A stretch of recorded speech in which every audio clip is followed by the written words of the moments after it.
I just wanted to give an update on the poll that you all answered at the beginning of this session, because it actually leads into the discussion that we're going to have in this panel. And when we asked you all this morning about if you could choose one, now we're not dismissing that many of you are focused on 3 areas, but we deliberately forced you to choose a key priority. And 24% said social and human rights was the key focus of your efforts with Sustainable Development Goals, 56% on environment and climate, and 20% on strong partnerships and governance.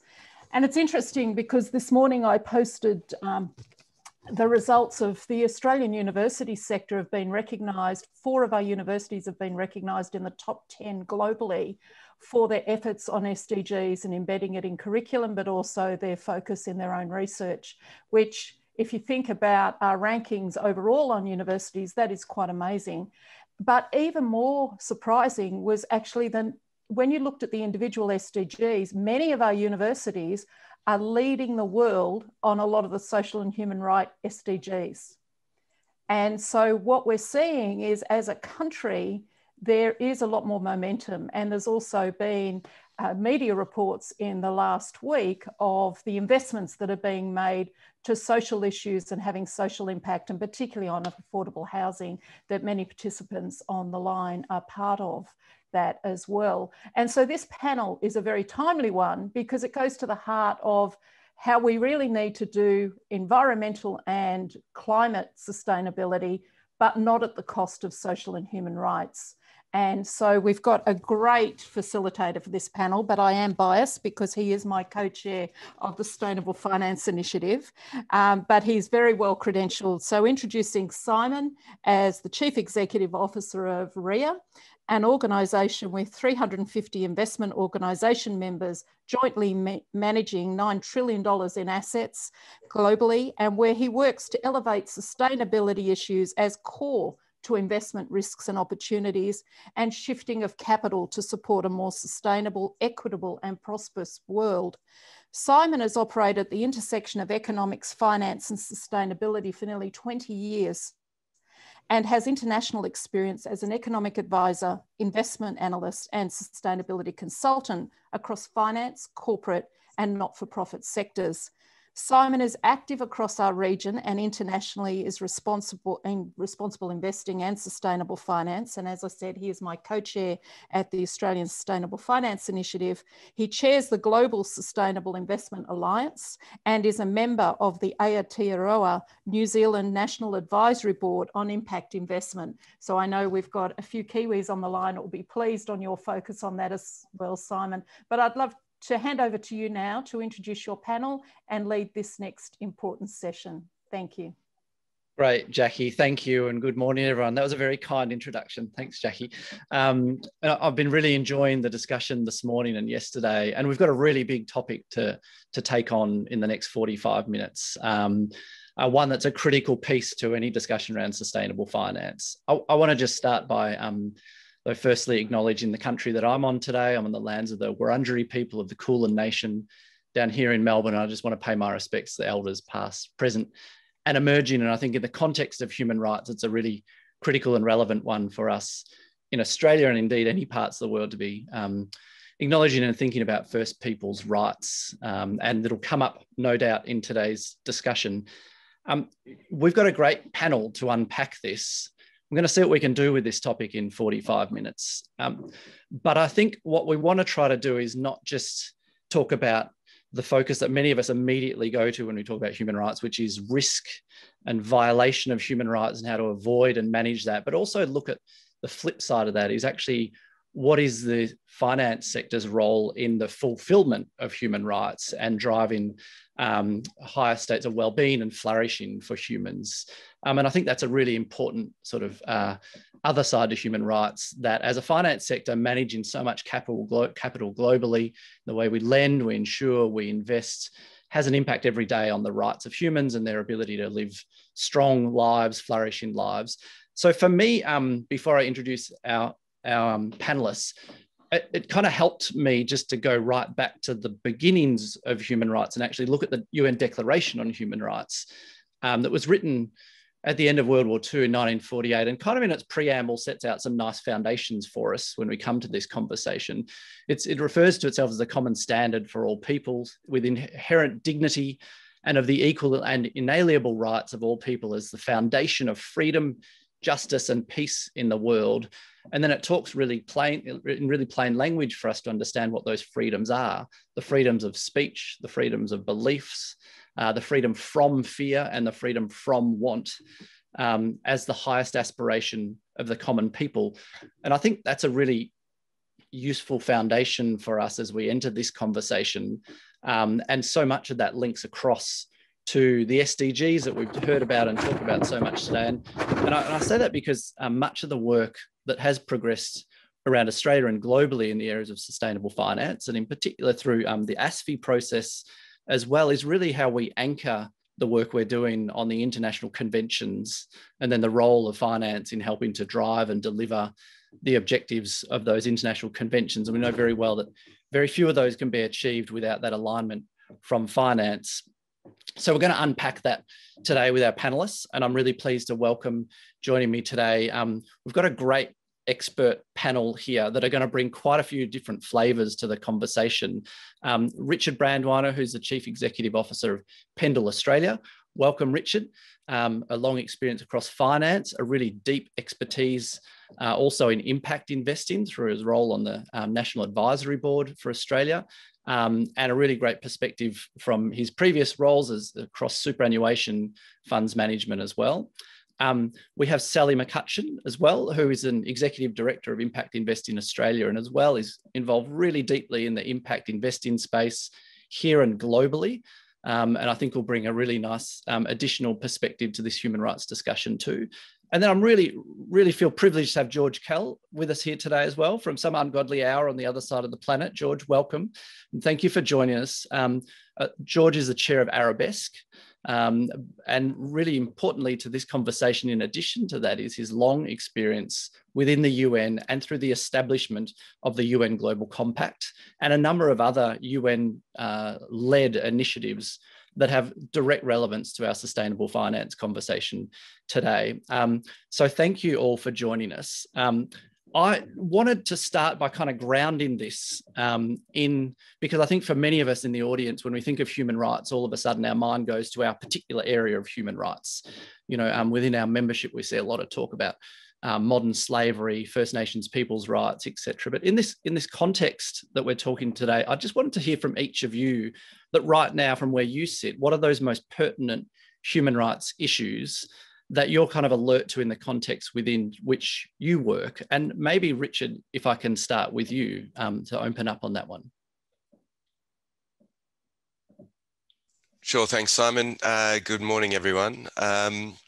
I'd just like to acknowledge the Cammeraygal people. I'm on Cammeraygal land today in Sydney's North Shore, and I'd like to pay my respects to their elders past, present and emerging, and thank them for their amazing care of this land over so long. So Simon, you sort of touched on it there. There is a huge focus at the moment on modern slavery. Of course, human rights is much broader than that. And you know, the other primary thing that that people are mindful of particularly is gender imbalance in leadership and how important that is. And so a number of pension funds and fund managers are getting together to tackle that. I'm sure we'll talk about modern slavery more as we go through, but of course we are all waiting for the reporting that Australian corporates will be producing over the next reporting period, particularly as, you know, Xinjiang issues and other global issues sort of dominate our thinking around supply chains, and you know, it's so hard to actually sort of dig deep into second and third order supply chains. So we really do need those those reports to start coming out. The other thing I'd say, and I know we're going to touch on this a bit later too, is that you know, a lot of the development finance institutions around the world are doing amazing things to improve human rights when it comes to things like education, employment, gender inequality, fair wages, all these other sorts of elements. And, you know, we're starting to capture that more and more in our ability to invest in social bonds that are explicitly, you know, targeting those outcomes as well. So just a few thoughts from me. Right. Before we go overseas, Sally, can I ask from your perspective on the impact side, what are those sort of pertinent issues that relate to human rights from where you sit in your activities? Yeah, thanks, Simon. And nice to be here, and hello to everybody. Look, for us, I think the focus is a lot broader than just the global slavery and modern slavery to Richard's comments.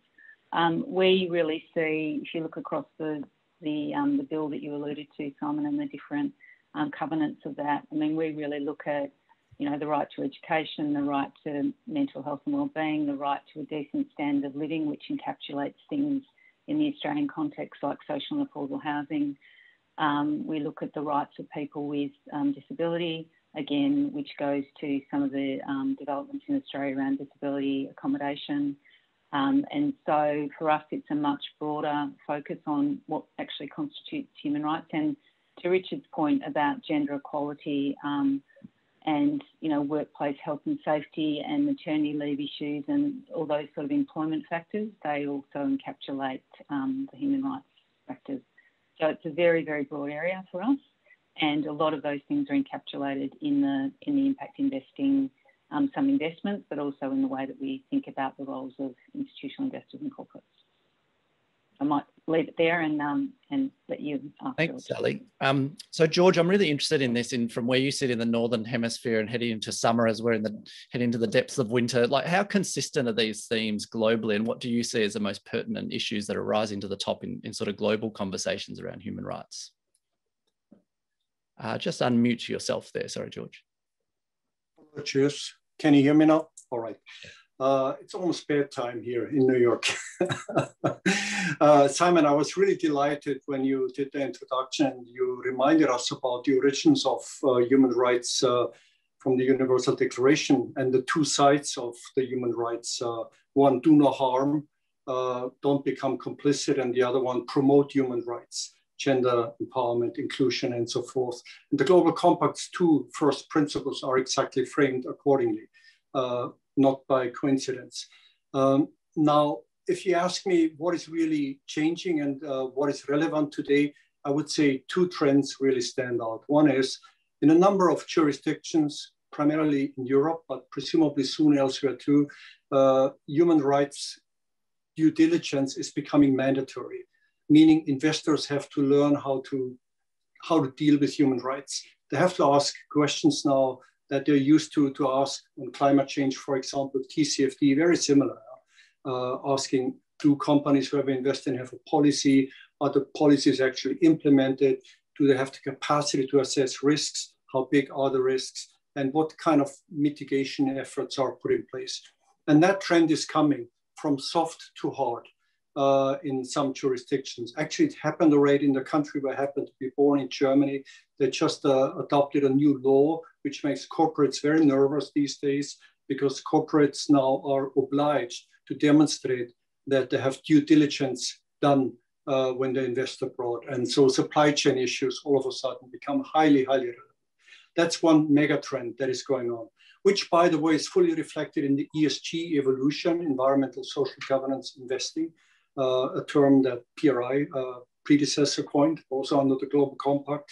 And there, a lot of new tools are in the making where quantification of information is a helpful concept. Even AI is partly used already to assess information relevant. So there is a lot of progress being made in the pipeline on the tool side for investors.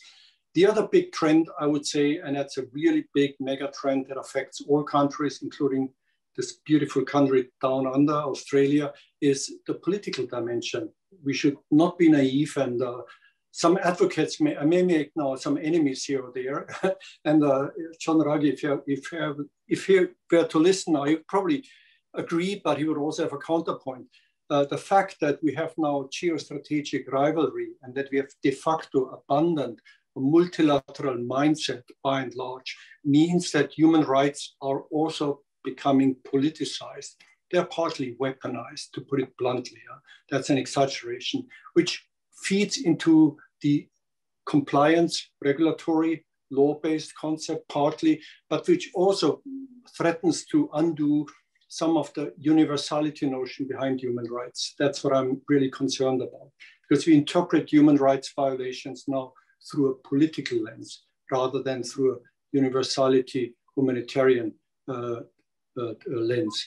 And that's why I liked so much your opening reminder about the origins of human rights. Ultimately, it's about people. Ultimately, it's about improving the 4 freedoms of the people. And so our ultimate measure should indeed go in that direction, ideally speaking. So these are the 2 megatrends, from soft to hard on the compliance side. And the other one is the political dimension of human rights is becoming ever more important. So I'm really fascinated in that political dimension, George, and I'm interested in, I think maybe the sustainable finance world is grappling with the role, their role in political advocacy, and particularly in the context of broader kind of universal owners from large investors. I think the acknowledgement that actually the settings of the rules of the game and the policy settings are integral to the future underpinnings of those investment outcomes, member outcomes, pension fund investments. What would you see as an investor, or indeed other finance representatives' role in the context of politicisation of human rights? And Richard, I am going to come to you next, so just as a warning on this one as well, if I can. I think the notion of political risk assessment has been broadened. It includes now clearly human rights as well. So investors have to be sensitive to this wider definition of risks, which is locational partly, but partly also sectoral and depending on the industry setting. So there's a whole new awareness about this. And there's a great appetite here in the US, for example, to come to grips with human rights now, because they understand, well, the Biden administration just expanded the list of companies where one should not invest in China to 49. So will that list be expanded? Am I affected? Is my supply chain somehow implicated or not? Do I know my supply chain in political risk scenario thinking? So these are whole new risk dimension questions which are now being actively asked. Absolutely. And from a micro perspective, when you think about investing in particular economic activities, I think the old rule of thumb still holds.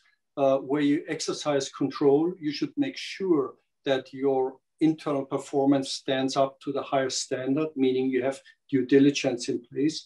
Where you can influence through a partnership, you should make your influence felt in a positive way.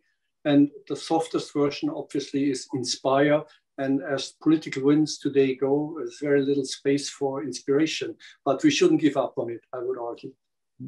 Thank you, George. Richard, and the reason I want to come to you is I'm just thinking about this sort of what I'm witnessing is this sort of evolution in the sense of from sustainable finance practitioners, responsible investors, as to their role in terms of political advocacy as a means of managing political risk and broader risk. I'm wondering, where do you observe we're up to in that, and what's your thinking in terms of our role and the ability to influence on that side? Yeah, no, it's interesting. I meant to say at the start, by the way, I'm only just here to listen to George, so this will be the last question you can ask me. But look, it comes back down, I think, to an element of naivety and blinkers, in the sense that whether we like it or not, the asset owner community globally is now control. I mean, the numbers, I think it's about $140 trillion of capital sitting in the major asset owners, the major fund managers. It's almost twice global GDP. It's an immense volume, and it's a function of the financialization of the world over the last 30 years. And there's no point ignoring the fact that the system more broadly and the decisions made by that capital will have a reflexive response that influences long-term outcomes. And And it's funny because obviously the purpose of our pension system is ultimately about well-being in retirement. And it's not necessarily about well-being in retirement within a narrow set of parameters, you know.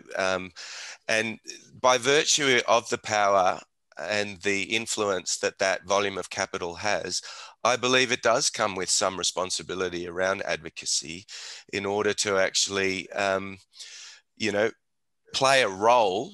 It's not an elected role, of course, but play a role in shaping policy and regulations going forwards that actually do help to maximise retirement outcomes and well-being in retirement.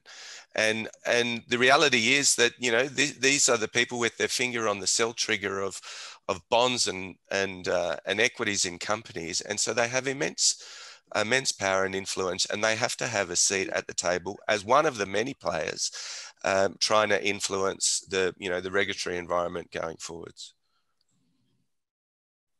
How are you seeing that play out, Richard? Like, you're seeing that start to, and maybe this takes us to a sort of a follow on both in a sovereign context and a company context, but the tools we're using to influence human rights from an institutional investor perspective today, you know, we start to see conversations around engagement with sovereigns around some of these big ESG issues, potentially around human rights issues, but certainly with companies. I'm just love you just to unpack sort of the tool.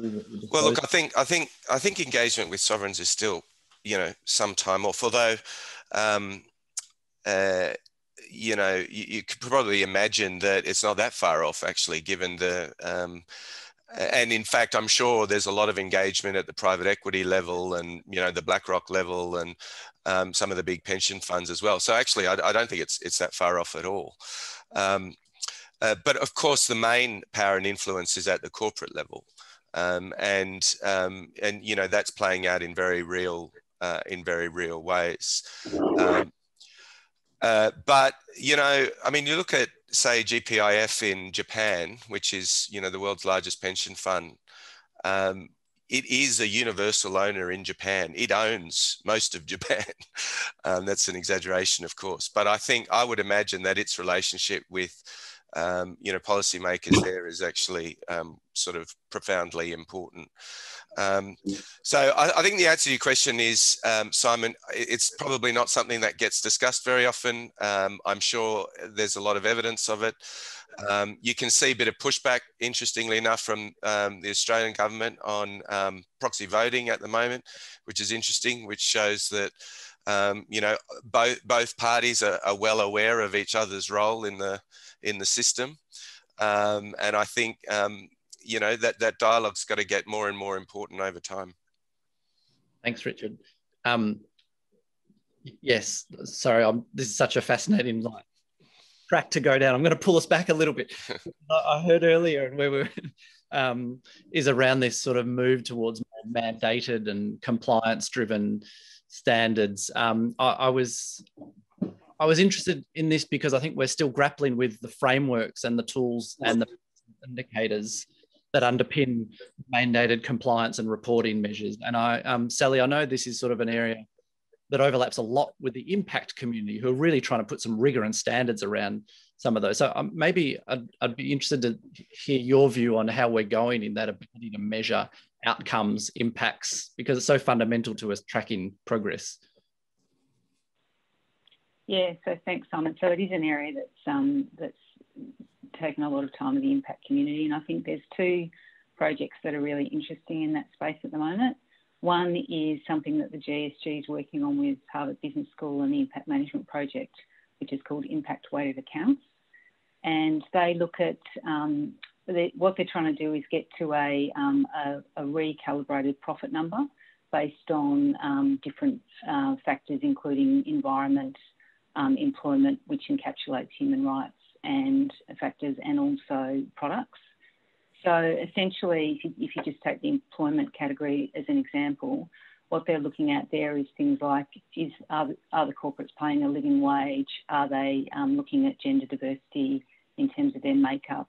Is that gender diversity going across different tiers of seniority in the organisation, or is it just centred around the lowest tiers of, you know, employment? Are they providing maternity leave for their workers, good health access to healthcare, etc., etc. That all gets, as I said, aggregated up into a net profit figure, and then that enables comparability across different companies. So that's one measure, and then another measure, just to pick up on what George was talking about with the EU and changes there. There's a project going on, again, with the Impact Management Project and a number of other organisations such as SASB, the GRI and the Climate Disclosure Project, etc. There's a number of them in that mix. And they're looking at actually developing a set of sustainability standards that encapsulate sustainable finance reporting disclosures in that. And that would potentially align with, I think, the EU is talking about standards coming in October 2022. So that's sort of all linked up with that. Thank you. George, how important are these to us effectively being able to work as a finance sector to have an impact, positive or negative, or manage our impacts on human rights? Yeah, first I want to come back just briefly to the issue of standards and norms. I think we haven't mentioned the guiding principles on human rights yet, and they're de facto now the gold standard on the compliance side, and they are becoming subject to regulation now. And this is where investors really have to be aware about, and they should really have a look into the guiding principles. What does due diligence mean? What kind of process definitions are there? Because these are the questions that investors will be asking increasingly.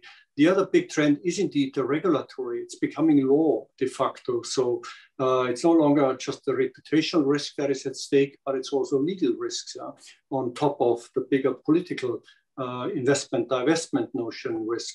So that's on the normative side. So I do believe that we are now in a phase where regulators increasingly define, and the upcoming EU taxonomy presumably will de facto fill the void on the standard side. And they will draw, of course, on SASB and integrated reporting, GRI, and so forth, the OECD guidelines. But most likely it will be regulatory driven on the compliance side. On the positive impact side, I'm always thrilled, because in my own 20 years of experience building business networks around the world, I always was really carried away by the power of positive change, say on the woman empowerment, inclusion. And I will never forget, already 20 years ago, some smart corporations came up with a slogan, diversity means innovation. Yeah. So we often forget, when we have this pure compliance notion, we forget really the power of positive change. And like in human life, we are driven by both motivations, fear and love, and arguably the latter one is a bit stronger. So, and I saw the biggest changes happening around the positive notion of human rights. So I would really stress them, and that's thematically specific, that's geographically specific. The work you're doing in Australia now, what I understand, on the First Nation, very important, and surely you employ a lot of positive measures to address some of the issues. It's the only way forward. So I'm excited about this. And I hope that in this legalization and becoming hard law, we don't forget about the positive power of human rights. That's my wish, really. No, that's great, George. And it's interesting, within the UN Guiding Principles on Business and Human Rights, it's protect, respect and remedy, but it's also fulfilling human rights and freedom. Right. I just think that, and I just know that myself and in our own conversations with our members on human rights, it's so often about avoiding risk, avoiding violation of human rights as opposed to fulfillment of human rights. And I think there's so much opportunity on that side. And I think as a sector, as a finance sector, who, we're not in finance because we are human rights experts, fundamentally. And so I think using those anchors of those declarations, those guiding principles, the other one that's coming up a lot within the investment community here at the moment is the UN Declaration on the Rights of Indigenous Peoples. And just such essential normative sort of structures and anchors for us, provide us safety and really good guidance. Yeah, please, George. Simon, I would have one more point to add to building on what you just said. I had to think about, because in the ESG evolution, the social issues were always considered to be neglected. And your own poll just showed where the preferences are, because you can measure physical quantitative emission and so forth, footprints, environmental footprints, but it's not so easy to measure social performance. Yes, we have fundamental principles here and there, and we can see whether they are obeyed, but how they come to life is not so easy. It's like measuring the corporate culture. It's not easy. So you can approximate it. And that's why it used to be called the soft dimension of the ESG, the S. Yeah. But now, as the liability side of human rights is becoming codified, it's becoming hard as well, at least on the compliance side. I think that is something investors should really pay attention to. Yeah, no, thank you, Georg. Absolutely. And I think to that flip side of the wrist, the fulfillment of human rights, maybe Sally, I wanted to start opening that side up a little bit, because I guess this area that we talk about impact investing, which is really about us just thinking about the outcomes that we have from deploying capital that are positive as opposed to the sort of avoiding harm things. And so I want to kind of just dig into that a little bit, that what are those opportunities and what do we see as some of the examples of where capital being deployed to fulfill human rights and human flourishing is actually underway and being undertaken. Could you give us a bit of a insight into that? Yeah, a bit of an overview. Yeah, sure. So I think Richard touched on one of the areas which is in the social bond space. And I think we've seen some interesting things happening there, both from a supranational perspective, like the IFC is doing has issued social bonds that related directly to COVID impacts. They're looking at financing women's loans. They're looking at agri-finance. They're looking at aspects of health and education through that. Through those bonds. But then in a domestic context, we obviously have the National Housing Finance and Investment Corporation that's issued a number of social bonds that go directly to community housing providers, so looking at that social and affordable housing space. And their most interesting one, the most recent one, which is probably in some ways the most interesting because it's a sustainability bond, so it's green and it's social, which is really the nirvana in, I guess, what we really want to see, where we're getting good environmental and social outcomes intrinsically linked. So that's sort of the larger end of town. I think the other area that sometimes we look over is things like actually a product that's been around for quite some time, which is an AMP social infrastructure fund that is actually supporting and maintaining educational and prison facilities. So social infrastructure, and they've been doing some interesting work in actually linking the positive environmental aspects of that infrastructure with better educational outcomes. For example, kids staying at school longer and completing their final years, etc. So I think, those kind of investments, they're larger scale, they're quite interesting in terms of the financial returns that are commercial alongside the social and environmental impacts. That's great, Sally. I wonder, Georg, what you're seeing globally, and where do you see sort of optimistic examples of this actually? Yeah, I'm actually a bit conservative, quote, on this notion, because I like to believe that all investment should also be impact investment. And my experience is when your investment really generates sustainable wealth that is not violating the environment, human rights, then you make a real positive contribution. As you quoted, the 4 freedoms, freedom from want. So investing in poor countries, for example, creating employment is a genuine contribution to improve human rights because people have something to eat and income. So I'm quite fundamental there. That's why I like to uphold also the spirit of keeping this wider perspective on human rights and seeing finance as an enabler to fulfill the 4 freedoms in its widest sense. The tricky one is, of course, freedom from fear, which is the political dimension of it, where we are then in this complex era today, where basically 60% of global GDP is produced by autocratic regimes, and those with Western democracies are already a minority. So we have now a systems issue. I was, by the way, delighted about the news. I'm sure you were aware of this, that Goldman Sachs now is investing big in China, or making a big footprint there on wealth management.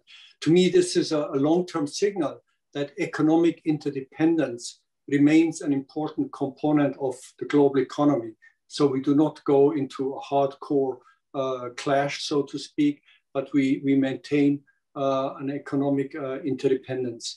And I like to be on that spirit. I like to keep that moving forward, because in the end, dialogue and engagement in the end is the only way to move forward. Of course, it has to be rule-based, and the rules have to be framed as we move along.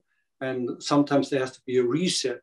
But if you're concerned about world peace, which is the ultimate highest good of human rights, you cannot ignore economic interdependence and commerce as being a supportive, important pillar. Not a guarantee, but a supportive pillar. So I see it in a wider framework, but then on the specific themes, I lived through the women empowerment movement, so to speak, and I was excited to see how regulatory changes were made because of investor and business voluntary moves first, including in Japan, by the way. And Japan had a hard time initially to embrace human rights because they considered human rights, individual rights, is not in sync and harmony with their collective definition of human rights. Only after some years did they come around. And probably now the emergence of China has expedited their move towards that agenda. So again, a political interpretation of trends, just showing that reality still is, power still governs the world. You know, it's power trumps markets at the end of the day. But within markets are very powerful. Finance plays a key role as an enabler, as a connector. And if the voice of finance is becoming also a positive voice and is conscious of its footprint, then it's even better. So I have a pretty broad view on advocating the issues.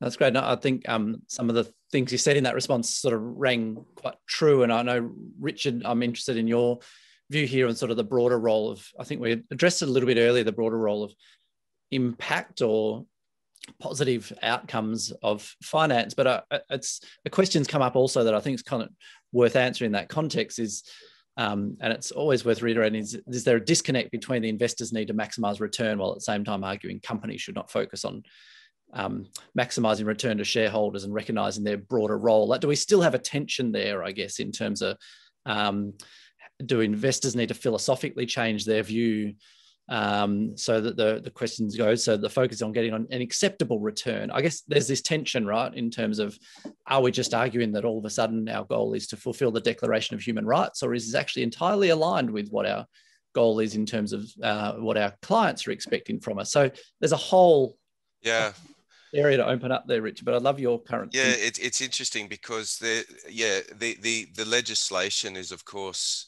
particularly if you just take modern slavery as an example, and a lot of the regulation that George was referring to is about protecting human rights.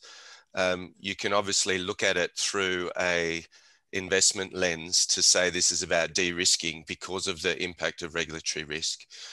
And then, of course, as also George was alluding to, with capital, particularly large volumes of capital, does come power, and with power, you would hope, comes an element of responsibility to actually make positive change and use that capital to actually, help make the world a better place. Firstly, the specific question about, is there a disconnect between, maximizing returns and then being mindful of these, these risks like human rights risks? I think, hopefully many of you would know that I think the right answer to this question is it's about time horizons, and that we believe that I heard someone on the panel just before this one, actually, when we dialed in, just talking about, well, we're not going to be going back and putting children down mines anymore, because hopefully in most of the world, because that's, you can't do that anymore. And so the reality is that the situations have changed, policy settings have changed, regulations have changed, and they're only going one way as things like AI and other sorts of data tools increase the transparency we have on what's really happening. And once you know something, you can't unknow it. And thankfully, we still have, well, George, 40% of the GDP in the world is still in regimes that tries to respect human rights. And so to that end, you would definitely argue that over a medium to longer term time horizon, being mindful of these issues is not inconsistent with maximizing returns. In fact, they're intrinsically linked.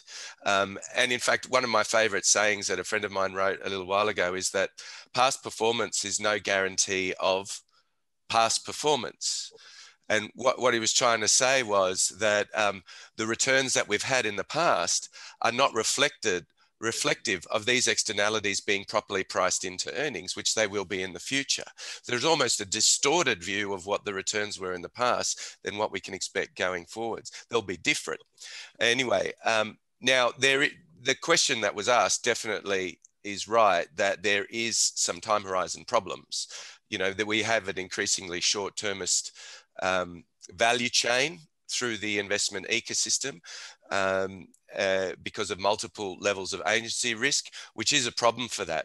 And that's why asset owners are so important here as the ultimate long-term investors, to actually, you know, make sure that the value chain that they control is properly factoring in these outcomes and actually trying to optimize for positive outcomes and managing the downside over the long term. And in so doing, we will get the best returns possible. That's great. And we're in the last 4 minutes, but I thought just to spur on sort of some final comments. There was a really nice suggestion or question put through the questions here about, you know, I think in the context of human rights, isn't it really important to hear the voices, empowering the voices of the most vulnerable workers in supply chains, in operations, and those affected by investments? And I guess, George, it's a really interesting point to me that we have these conversations around the table.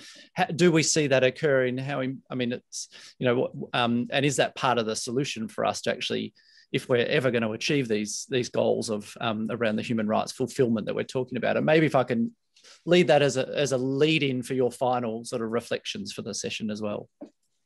I think with, I like very much what Richard just said, and building on that, I think the datafication, the ability of that transparency is reversible technological change. I think more and more investors and corporates alike understand that their value chains have to be in order. So they're having a second and third look into their supply chain. And consulting with and improving conditions is long-term certainly the way to go to increase valuation profitability in the long term. There's always a temptation in the short run to cut corners, to violate labor rules, for example, exploit children's work and so forth. But that's where you need the red lines, the compliance stuff to really kick in. But on the positive side, I think that mindset is sinking in now, and technology is helping us, and that is irreversible. So absolutely consulting with, engaging. The mining industry had to learn this the hard way all over the world, and it's still a process under development. But even in other industries now, that is becoming almost standard practice now. Engagement of local communities, seeking out their views, trying to minimize the negative and exploring how can we maximize the positive. I think it's a mega trend. Yeah. Great. Thank you, George. Sally, I'm just interested in your sort of final closing remarks on this topic. Any sort of takeaways for you that you'd like to offer? So two thoughts from me. One is I think we need to give people opportunity to be heard. And I think there are mechanisms to do that. And I'd like to, you know, draw people to sort of two examples which we might want to put in the chat. One is a company called Multiverse that is looking at equalising access to good jobs for people that are that have diversity backgrounds. Another is the Teachers Retirement System of Illinois that's looking to promote emerging managers that have diversity backgrounds. We've been doing that for 15 years with great performance and results. And then the second point I'd make is that we need to involve people in the process that understand impact. So for one of the other things I do is sit on the board of Oxfam Australia. Oxfam understands impact. Bringing impact together with people that understand finance is actually, I think, a real key in also bringing the voices of the beneficiaries to the table. So I'll leave it there and give Richard 1 minute to respond. Closing thoughts, Richard. Okay, just two quick things. One is to show that this is, I mean, this has been quite a sort of, hasn't been theoretical, but you know, we've been tackling some of these issues. I'm very proud of Australian investors' response to the Juukan Gorge incident. I'm very proud of the role that we and others played in that, in holding management to account. And it's a very good example to the person that asked that question about how that was a shortcut in a sense. It was a you know, within legal parameters, opportunity to maximize returns, but in fact, it damaged the social license that the company operated under, and it will impact their earnings, and it has in fact impacted their share price significantly. So, but what was pleasing was the investment community standing up and saying this is not good enough. The second thing I'd just like to leave everyone with is this challenge between the ENS and how that can be very, very challenging to wrestle with. And the factoid is that about 50% of the world's supply of a thing called polysilicon comes from Xinjiang. And Australia buys 80% of its solar, that polysilicon is used in PV panels, and about 80% of our solar panels come from China. And so, you know, these we're getting asked every day as investors now increasingly about what is our exposure to supply chains in those regions. We're looking through the companies that we invest in, but you can see there the challenge that as a society we have in moving towards a just transition. That's great. Thank you, panelists. I'm going to wrap it up there. Just, you know, huge thanks to George and Sally and Richard for exploring really in a wide-ranging manner this topic.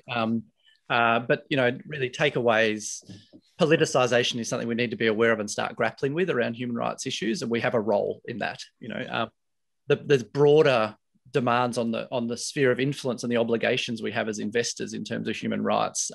There is a shift globally towards soft laws to hard laws to compliance to mandating around this. So we need to be very aware of that. And really, I think the safety comes from those conventions and declarations that are really safe anchor points for us that provide us so much of the answer to so many of these questions as well. And so that was my terrible 30-second summary of it all, but just a huge thank you to you all. Thanks to the UN Global Network Compact Australia, ACSI and ASX for hosting this session. And I will let us all go and move on to the next session. So thanks for joining us, everybody. Thanks, Simon. Thanks, Simon. And thanks to Richard, George and Sally for such a rich conversation. And for me, that whole point about capital comes power, but it also comes with responsibility. And that was really brought through with Richard, George and Sally's comments and reinforced by Simon. So thank you.